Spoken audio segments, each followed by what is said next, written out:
अगर किसी को लगता है कि हम तो बहुत मजेदार हैं, हमारे पास गाड़ी है, घोड़ा है, बंगला है, नौकर है, चाकर है, अगर गुरु नहीं है तो क्या फर्क पड़ता है? अरे बंधुओं, तुम्हें नहीं पता, मानव का जन्म लेने के बाद सबसे पहले गुरु जरूरी है।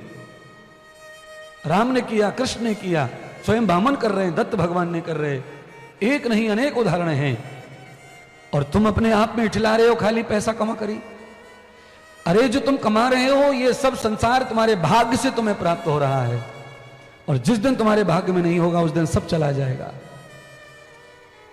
पर गुरु तो हमारे जीवन का कर्तव्य है, गुरु तो हमारे जीवन की वास्तविकता है, गुरु हमारे जरूरत है जीवन की, गुरु हमारे जीवन का धर्म है। इसीलिए विवाह मत करो, नौकरी मत करो, भोजन मत करो, नींद मत करो, कुछ मत करो, पर गुरु बनाओ। और गुरु मंत्र लेकर के, गुरु धारण करके, गुरु ज्ञान लेकर के भव से तार जाओगे और सब कुछ प्राप्त होता है। इसलिए अपने प्राणों की प्रतिष्ठा करो, अपने प्राणों को शक्ति दो, और वो शक्ति होती है गुरु मंत्र। सदगुरु भगवान कहते हैं, राजन, हे परीक्षित चक्रवर्ती सम्राट,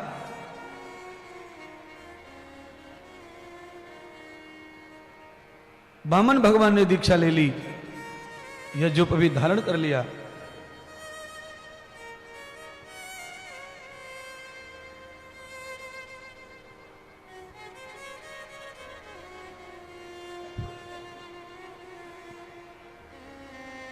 तो वामन भगवान ने यज्ञोपवी धारण करके गुरु मंत्र लेकर के गुरु दीक्षा दी। और जब वो गुरु दक्षिणा देने लगे तो पहले मां से दक्षिणा मांगी, पिता से मांगी, धरती से मांगी, आकाश से मांगी। किसी ने आसन दिया, किसी ने लंगोट पहना दिया, किसी ने हाथ में छत्र पकड़ा दिया। पर बृहस्पति ब्राह्मण ने कहा, ए वत्स, यह दक्षिणा नहीं चाहिए, मुझे यज्ञ दक्षिणा चाहिए। कहीं यज्ञ हो रहा हो वहां से दक्षिणा जो प्राप्त होगी, जो पवित्र धन होगा, चाहे मुझे 1 रुपया मिले, 1 नया पैसा मिले, पर पवित्र धन की दक्षिणा ही ब्राह्मण का उद्धार करती है।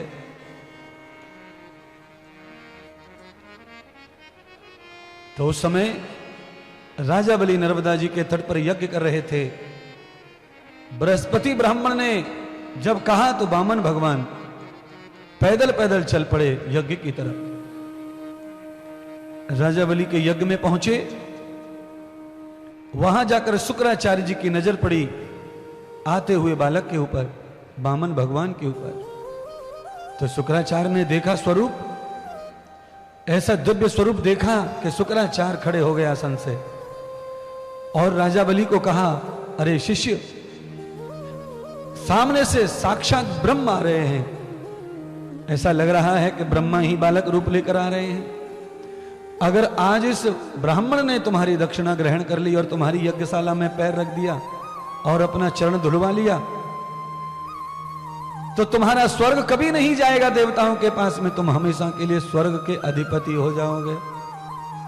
कथा को समझ ले, अगर कोई तेजस्वी सच्चा महात्मा तुम्हारे घर में पैर रख दे और चरण धोने के लिए तुम्हें मौका दे दे, वो जल तुम्हें पीने को मिल जावे और वो तुम्हारी स्वतंत्र दक्षिणा को ग्रहण कर ले, तो तुम्हारे उन्नति, तुम्हारे सुख, तुम्हारे स्वर्ग को फिर कोई छिना नहीं सकता। कोई ग्रह, कोई नक्षत्र, कोई भी शक्ति नहीं है जो तुम्हें दुखी कर सके। न विप्रपादो दक कर्दमानी, न वेद शास्त्रो ध्वन गर्जतानी, स्वाहा स्वधाकार विवर्जतानी, समसानी तुल्यानि गृहाणि तानी। सोने का भी घर बनाया हो पर महात्मा के चरण घर में नहीं पड़े तो वो घर शमशान के समान है। चाहे घर में कितना भी महंगा घर में मार्बल लगाया हो, पर घर में महात्मा के चरण धोकर के जल से कीचड़ नहीं हुआ, जल से छिड़काव नहीं हुआ, तो वो घर शमशान के समान है। शमशानी तुल्यानि गृहाणि तानी न विप्रपादहु। जिस महात्मा को, जिस गुरु को वेद शास्त्रों का समस्त ज्ञान है और जो मात्र अपनी दृष्टि से देखकर बता सकता है कि ये कौन है, ऐसे महात्मा को नहीं पूजा तो तुम्हारा जीवन नरक का नरक ही है। ये बंगले, घोड़े, गाड़ी, धन, दौलत, बैंक बैलेंस सब तुम्हारे लिए किसी काम का नहीं है। तुम भोग नहीं पाओगे उसका सुख, तुम्हें मौका ही नहीं मिलेगा धन भोगने का। और तुम ये दवाई गोलियां खा खा के ही जी के अपना टाइम पास कर दोगे और निपट जाओगे संसार से।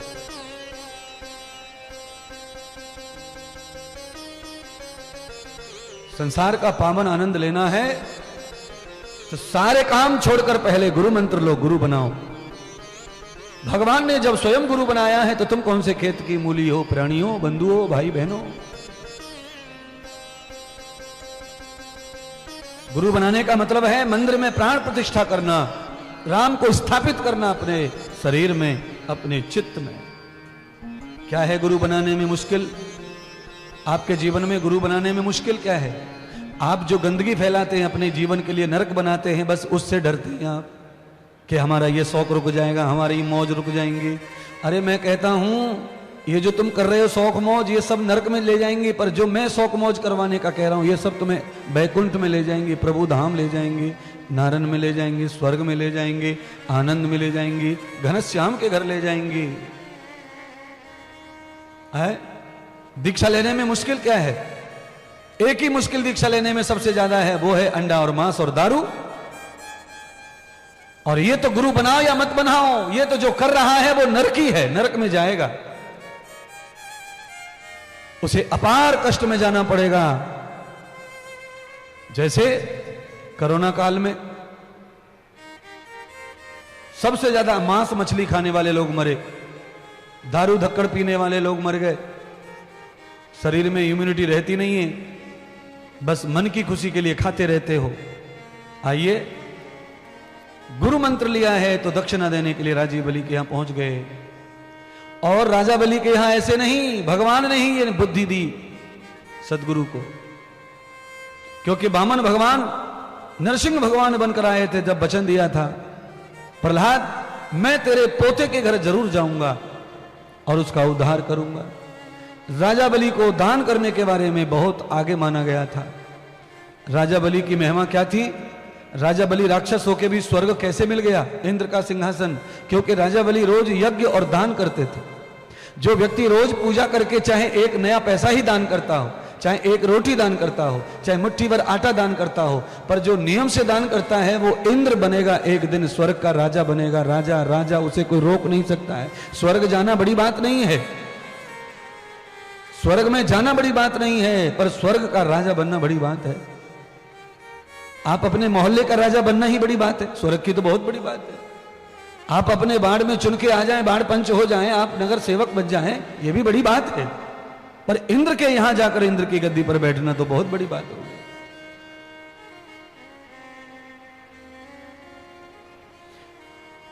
इसलिए जिनको प्रतिष्ठा चाहिए, सम्मान चाहिए, जिनको राजत्व चाहिए, राजस्व योग चाहिए, वो दान करना सीखो, यज्ञ करना सीखो, भगवान को प्रसन्न करना सीखो। देवस्तलोकम पुण्याम कृतश्च भवानी रुद्राम तदमूल देव। आज देवता इसीलिए पूज रहे हैं, सूर्य करोड़ों किलोमीटर दूर है पर पूज रहा है, क्योंकि वो दे रहा है समाज को रोशनी फ्री में। चंद्रमा पूज रहा है, अनेक दोष हैं चंद्रमा में, तब भी चंद्रमा की लोग रात में उठकर चंद्रमा का दर्शन करते हैं और चंद्रमा से प्रार्थना करती हैं माताएं बहनें के पति की लंबी उम्र हो जाए। क्यों? क्योंकि चंद्रमा भी सबको अमृत दे रहा है, औषधि सोम रस दे रहा है। पेड़ों में, पौधों में, फलों में जो रस है वो चंद्रमा का ही दिया हुआ है, इसीलिए पूज रहे हैं। और आप कल्पना करो, अगर ये गुण तुम में आ जाए, देने का गुण तुम में आ जाए, तो तुम्हारी पूजा सर्वत्र हो जाएगी। फिर तुम्हारा जय जयकार सर्वत्र हो जाएगा। पर तुम्हारी प्रवृत्ति में क्या है? देना कम और लेना ज्यादा लिखा हुआ है। कोई ला हो बस, कितना भी दे दो, पेट नहीं भरेगा, पर बांट कर नहीं खाओगे। आप देख लो, आदमी अपनी कमाई को जब भगवान के नाम पर लगाता है, धर्म में लगाता है, तो कैसा हो जाता है देखो। आज हमारे श्रवण कुमार जी ने, उनके बच्चों ने क्या कमाया क्या नहीं कमाया भगवान जाने, वो जाने, पर किसी को क्या पता था श्रवण कुमार जी के बारे में इतना ज्यादा? पूरा शहर जान गया है। क्यों? जब हम अपनी लक्ष्मी को भगवान विष्णु को सौंप देते हैं ऐसी कथा करके, तब जय जयकार होती है धन की, तब धन चमकता है, तब धन सुखदायी बनता है, तब धन आनंद देने वाला बनता है, तब धन परोपकारी बनता है, तब धन स्वर्ग बन जाता है। बोलिए, ये पांडाल स्वर्ग से भी बढ़कर होगा अगर स्वर्ग ऐसा होगा तो। क्या पता है स्वर्ग कैसा, किसने देखा है? मरेंगे तब पता चलेगा ना स्वर्ग कैसा है। पर मैं कह रहा हूं जिंदे पर कथा में लिखा स्वर्ग कैसा है। स्वर्ग ऐसा ही है। बैठे बैठे गले में चुनरी पड़ रही है, बैठे बैठे गले में माला पड़ रही है, ये स्वर्ग ही तो है। बिना वजह का सम्मान मिल रहा है, फ्री का, करा नहीं करा कुछ नहीं, और सम्मान सबका हो रहा है, सबको माला पहनाई जा रही है, सबको ये क्या है? ये पुण्य है तुम्हारा, प्रकट हो गया है। अग्रवाल परिवार के साथ साथ तुम सबका पुण्य पैदा होकर के सम्मान मिल रहा है, संपदा मिल रही है, आनंद लूट रहे हो, और दिमाग में से सारी चिंताएं गायब हो रही हैं, चेहरे पे प्रसन्नता आ जा रही है। यही स्वर्ग है।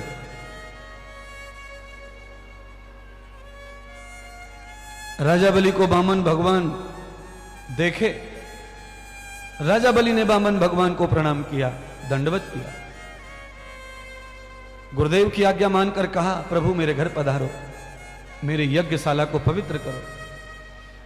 बामन भगवान चले गए, सोने के सिंहासन पर बिठाया। राजा बलि ने पत्नी को शीघ्र बुलाकर सोने की परात लाए, सोने का गंगा सागर लाए, और सोने का गंगा सागर में गंगा भर करके चरण धोने लगे, चरण प्रक्षालन किया, दुग्ध से, दही से, शहद से अमृत बना करके चरणों को पूजा, धोया।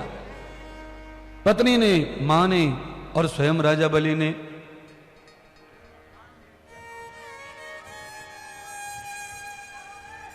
चरणामृत धारण किया।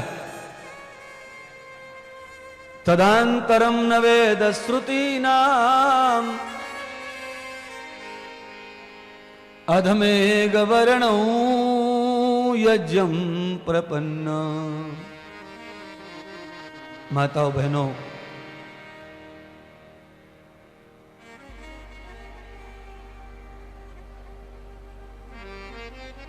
ऐसे में सेवा दिखाते रहो, ये मत दिखाओ।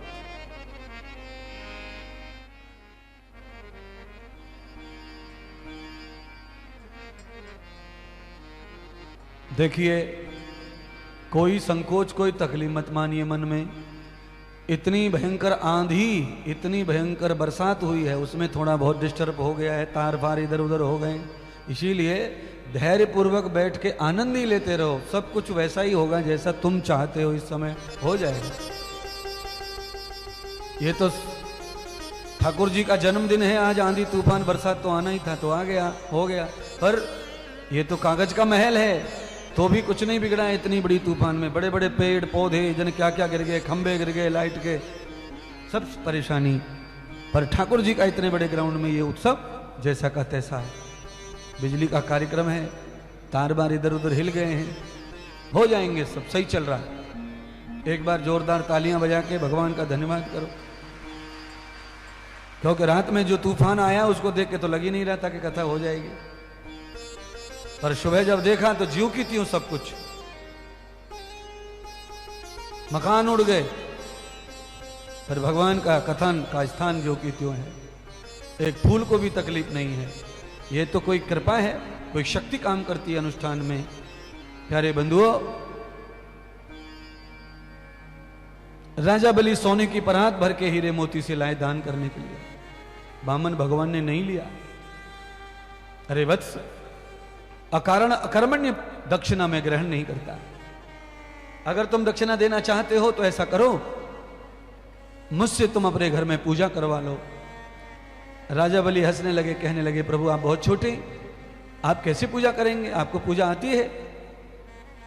तो राजा बलि पहचान नहीं पा रहे वो कौन है। राजा बलि ने तो ब्राह्मण बालक ही जान लिया।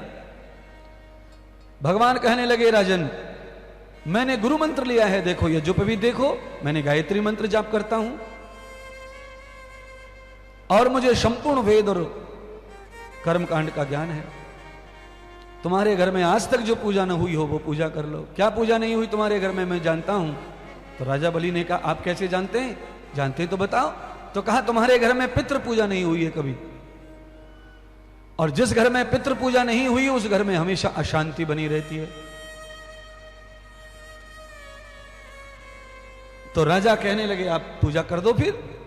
तो कहा, पूजा करूंगा तो फिर दक्षिणा तो मन चाही लूंगा। जो आप कहेंगे वही दक्षिणा देंगे, पर आप हमारे पितरों की पूजा कर दो, हमारे पितरों का कल्याण कर दो। तो कहा दक्षिणा पहले दान करो, बाद में पूजा करेंगे। क्या दक्षिणा? तो कहा ज्यादा नहीं, 2 पग जमीन दे दो।